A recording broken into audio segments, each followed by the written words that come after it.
Le 19 septembre 2017, un tremblement de terre de magnitude 7,1 secoue le centre de Mexico. Ce séisme a révélé les vestiges d'un temple dédié au dieu de la pluie, Tlaloc, qui était vénéré à l'époque des Aztèques. Cette récente et fortuite découverte archéologique nous rappelle que cet empire a été si brutalement anéanti que de nombreux sites et vestiges sont encore à découvrir, et qu'il reste bien des mystères à percer. Les Aztèques ont toujours exercé un pouvoir de fascination. Au début du XVIe siècle, les conquistadors espagnols débarquent sur les côtes de l'actuel Mexique, à la recherche de trésors et de richesses. En moins de 5 ans, l'empire est totalement annihilé par la puissance de feu européenne. Revenons donc sur l'histoire du peuple aztèque, de son errance originelle à sa chute, en passant par la fondation de l'actuel Mexico et l'expansion de son empire, et interrogeons-nous sur les causes de son effondrement.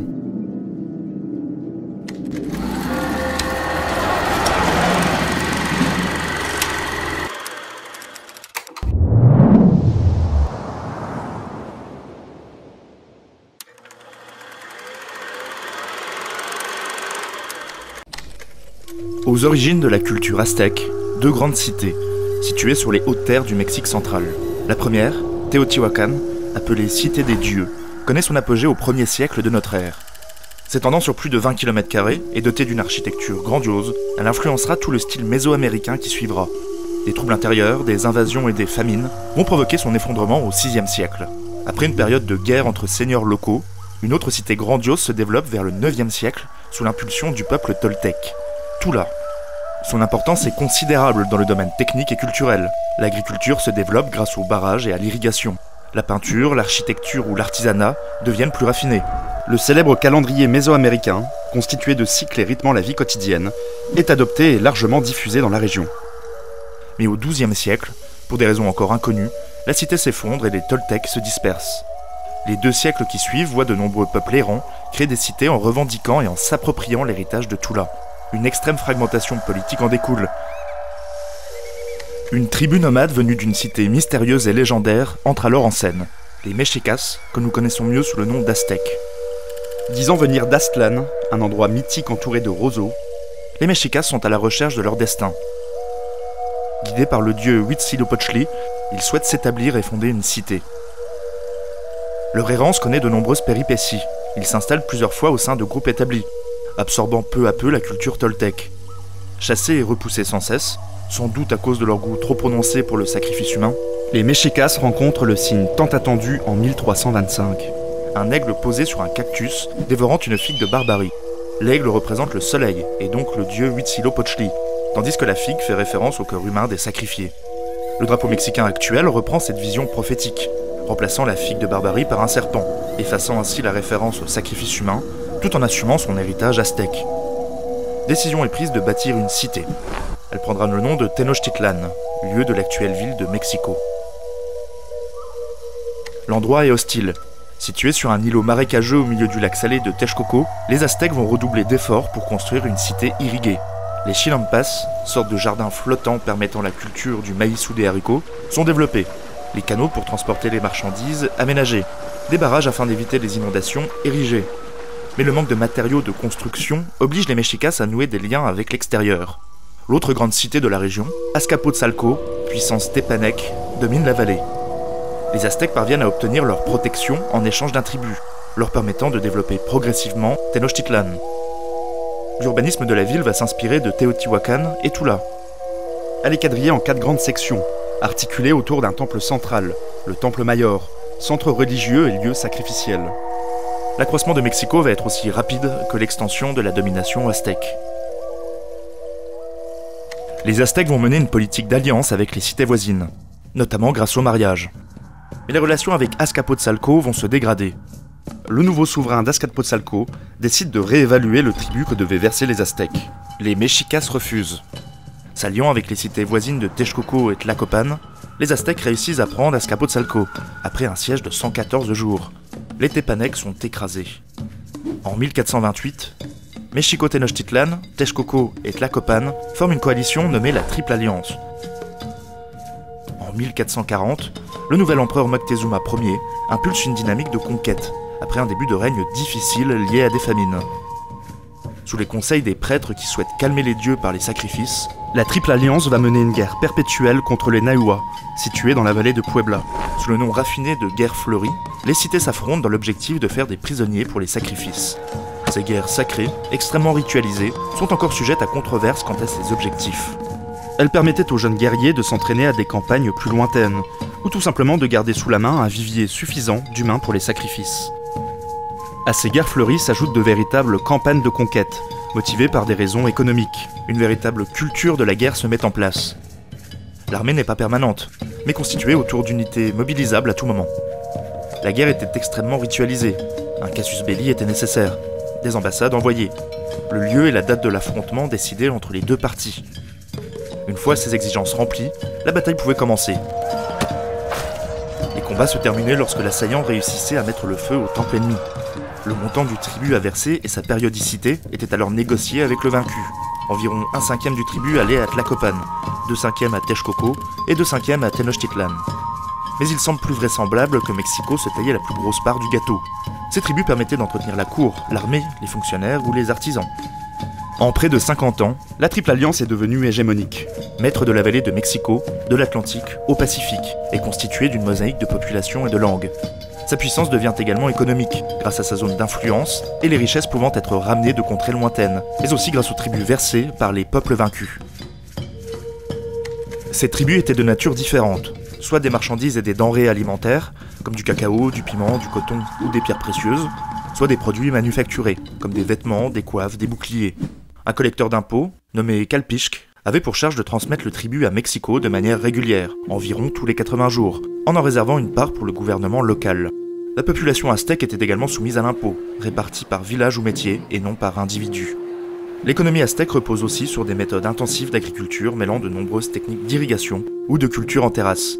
Carrefour commercial, Tenochtitlan se dote de marchés grandioses, contribuant fortement à son développement. Mais dans quel type de société les Espagnols ont-ils pénétré au XVIe siècle ? Eh bien la structure est pyramidale. En bas se situent les prisonniers, les esclaves et les cultivateurs sans terre. Ensuite viennent les marchands et artisans, contrôlés par des fonctionnaires. La classe dirigeante comprend l'aristocratie, soit de sang, soit promue suite à des exploits guerriers. Les hauts dignitaires, composés de plusieurs conseils, le chef des armées et les prêtres, d'une importance capitale dans cette société guerrière et religieuse. Tout au sommet se trouve le Hué Tlatoani, celui qui parle, l'autorité suprême des Aztèques, l'empereur en fait. Mais il n'est pas seul. Il désigne un Chihuacolt, sorte de premier ministre, au pouvoir économique, judiciaire et militaire étendu. Extrêmement hiérarchisée, cette société s'appuie énormément sur la religion pour asseoir son pouvoir. L'aspect le plus connu concerne les sacrifices humains. La religion aztèque est complexe et difficile à cerner, car elle opère une fusion de plusieurs croyances mésoaméricaines anciennes. Il y a des dieux pour à peu près tout, mais certains d'entre eux sont avides de sang. Il faut donc les nourrir pour éviter leur colère et assurer l'équilibre du cosmos. Cela passe par des rites, des offrandes et des cérémonies, rythmées par un calendrier précis. L'autel sacrificiel est au sommet d'une pyramide. On couche le captif sur une pierre, puis le prêtre lui ouvre la poitrine avec un couteau de silex pour lui arracher le cœur. Il est ensuite brandi. Un réceptacle récupère le sang pour nourrir les dieux. Les sacrifices existaient déjà dans de nombreuses tribus, mais la différence provient du nombre de sacrifiés. Par exemple, pour l'inauguration du grand temple achevé en 1486, les sources les plus hautes évoquent près de 80 000 morts. Si le chiffre est exagéré, il est certain que plusieurs milliers de sacrifices ont eu lieu en 4 jours. Les fonctions du sacrifice sont donc religieuses, mais aussi politiques. Cette pratique permet aux gouvernants de maintenir un climat de terreur, par l'élimination d'opposants et l'exhibition grandiose du pouvoir. Il faut impressionner les peuples tributaires. Sacrifices, guerres et tribus sont les pivots de la domination aztèque. D'autant que le contrôle des provinces conquises s'avère compliqué par le manque d'hommes et de moyens de communication. Les chefs locaux sont maintenus en place, et leur fidélité peut varier. À la fin du XVe siècle, l'extension de l'Empire entre dans un cercle vicieux. Pour assurer les besoins de la vallée de Mexico, il faut toujours plus de moyens. Les expéditions sont plus nombreuses et lointaines, les peuples hostiles à se soumettre, et le territoire devient difficile à contrôler. Des révoltes éclatent régulièrement. Les divisions se creusent. Avant l'arrivée des Espagnols, les indicateurs sont au rouge. Des signes célestes de mauvais augure se manifestent. Une comète illumine le ciel ou un temple prend feu, prophétisant pour les Aztèques la destruction du monde. Connaissant la présence de ces étrangers dans la région, l'empereur Moctezuma II est inquiet et tourmenté lorsqu'Hernán Cortés débarque sur les côtes du Mexique en 1519. Arrivant de Cuba, les Espagnols souhaitent se rendre à Tenochtitlan, ayant entendu parler des fabuleuses richesses de la ville. Partant de l'actuelle Veracruz, ils commencent leur périple dans la jungle et s'associent aux Tlaxcaltèques, ennemis héréditaires des Aztèques. Cortés comprend les divisions de l'Empire et va se servir de cette faiblesse à son avantage. Les Chalcas et les Tepanecs, humiliés pendant des années, le rejoignent. Moctezuma décide finalement d'aller à la rencontre de ces hommes bien étranges, d'autant qu'une prophétie annonce le retour du dieu Quetzalcoatl, sous les traits d'un homme blanc et barbu, typiquement le physique de Cortés. La rencontre, commencée sous les meilleurs auspices, va vite déraper. Après avoir été installés dans la cité, les conquistadors sont conviés à assister à des danses rituelles, en l'honneur du dieu Huitzilopochtli. La noblesse mexicas est présente. L'occasion est parfaite pour décapiter l'aristocratie. Supérieurs technologiquement et agissant par surprise, et carrément par traîtrise, les conquistadors massacrent méthodiquement les membres de la haute société aztèque. On évoque près de 10 000 morts. Moctezuma est emprisonné, puis tué dans des circonstances encore floues. Mais les survivants vont réagir. Les Aztèques se réorganisent et assiègent le palais où vivait Cortés, après avoir coupé les voies de sortie. Durant une nuit sans lune, sous une pluie diluvienne, les Espagnols tentent de sortir de Tenochtitlan. Ils parviennent à s'échapper au prix de lourdes pertes. C'est la Noche Triste, la nuit triste. Mais les Aztèques continuent d'harceler les conquistadors. Le 7 juillet 1520, Cortés attaque et remporte une victoire inespérée à Otumba. 500 Espagnols mettent en déroute près de 40 000 Aztèques. La stratégie consiste à se concentrer exclusivement sur les chefs de guerre. Après avoir tué le Chihuahualt, qui dirige l'armée, la panique s'empare rapidement des soldats mexicas, qui sont mis en déroute. Cortés décide ensuite de reconstituer ses troupes, afin d'assiéger Tenochtitlan. Elle se compose majoritairement d'autochtones, hostiles aux Aztèques. L'objectif de Cortés est d'affamer la population. Il détruit les aqueducs approvisionnant la ville en eau potable et quadrille le lac Texcoco de Brigantin, empêchant ainsi tout ravitaillement. Après des attaques répétées, c'est finalement la famine et la maladie, la variole, qui auront raison de la résistance aztèque. Le 13 août 1521, après 3 mois de siège, la ville tombe. Le dernier empereur, Cuauhtémoc, est fait prisonnier. Il sera pendu quelques années plus tard. L'Empire s'est effondré. Alors comment quelques centaines d'hommes ont-ils réussi en si peu de temps à écraser un empire? Nous l'avons vu, les divisions ont été essentielles. En s'associant à d'autres tribus, Cortés fait preuve d'une grande habileté politique. Les conseils de sa traductrice et maîtresse, la Malinche, d'origine maya, n'y sont sans doute pas étrangers, dans cet empire aux langues et cultures à la fois si proches et différentes. Surtout, la supériorité technologique des conquistadors est écrasante. Les archers aztèques font face à des hommes équipés d'armures, de fusils et de canons. L'utilisation de chevaux et de chiens pour la guerre effraie les guerriers mexicas, tout autant que le bruit des armes. Un autre trait expliquant cet effondrement brutal provient du commandement aztèque catastrophique, n'ayant pas réussi à organiser l'armée malgré le nombre supérieur de guerriers et un terrain favorable. Enfin, les maladies vont achever les survivants, sur un temps beaucoup plus long. Une fois Tenochtitlan tombé, les Aztèques sont encore nombreux. Après les avoir soumis à la couronne espagnole, Cortés souhaite les convertir au catholicisme, justifiant spirituellement son entreprise. Temples et sanctuaires sont incendiés, les statues détruites et les sacrifices interdits. La christianisation va ébranler les repères traditionnels, d'autant que les missionnaires vont former prioritairement les jeunes aristocrates et s'associer à une noblesse qui préfère la collaboration à l'opposition. Même si un parti anti-espagnol se constitue, il sera assez rapidement écrasé. L'éducation religieuse, l'alphabétisation et l'écriture vont être les nouvelles armes des conquistadors sur les temps plus longs. L'alliance à la noblesse mexicas, essentielle pour contrôler la région, passe par des mariages avec des filles indigènes, amorçant un métissage de la population. Mais tout cela n'explique toujours pas l'effondrement démographique de près de 80% de la population dans la deuxième moitié du XVIe siècle. Après la variole pendant le siège de Tenochtitlan, c'est à nouveau une maladie qui va s'abattre sur les Aztèques. En janvier 2018, une étude a enfin identifié cette mystérieuse épidémie que les Aztèques appelaient Cocolitzli. C'est une énigme qui n'était toujours pas résolue jusqu'à présent. Ramené par les Espagnols, et sans doute transmis par les animaux, c'est un type de salmonelle provoquant une fièvre mortelle qui serait coupable. En moins d'un siècle, près de 15 millions de personnes y succomberont.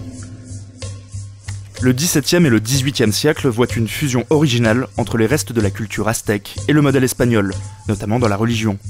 Des carnavals ou des processions s'intègrent dans des rites chrétiens, qui sont réappropriés. Les pueblos, petites exploitations agricoles constituées autour de villages, se développent, permettant aux mexicas de perpétuer leur culture, amalgamant héritage aztèque et éléments coloniaux. L'industrialisation, les grandes propriétés foncières, la concentration urbaine et tout simplement l'émergence du monde moderne au 19e siècle, vont définitivement absorber l'héritage aztèque sans pour autant le faire totalement disparaître.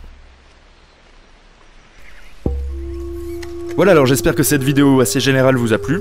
Comme d'habitude, n'hésitez pas à mettre un pouce vers le haut, à partager au maximum et à commenter.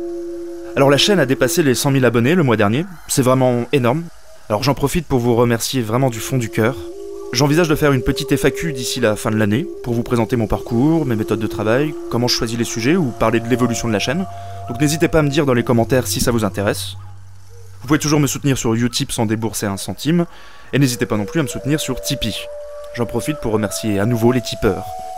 Encore merci d'avoir visionné, et à bientôt pour un nouvel épisode.